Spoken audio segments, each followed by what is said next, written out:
உனது தூரலும் இனிய சாரலும் தீண்டும் தேகம் சிரிக்குதம்மா. நனைந்த பொழுதினில் குளிர்ந்த மனதினில் ஏதோ ஆசை துளிர்க்குதம்மா. மனித ஜாதியின் பசியும் தாகமும் உன்னால் என்றும் தீருமம்மா.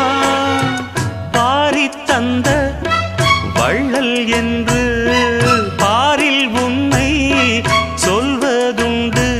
இனமும் குலமும் இருக்கும் உலகில் அனைவரும் இங்கு சரிசமம் என உணர்த்திடும் மழையே. சின்ன சின்ன சின்ன சின்ன தூறல் என்ன, என்னை கொஞ்சம் சாரல் என்ன, சிந்த சிந்த ஆவல் பின்ன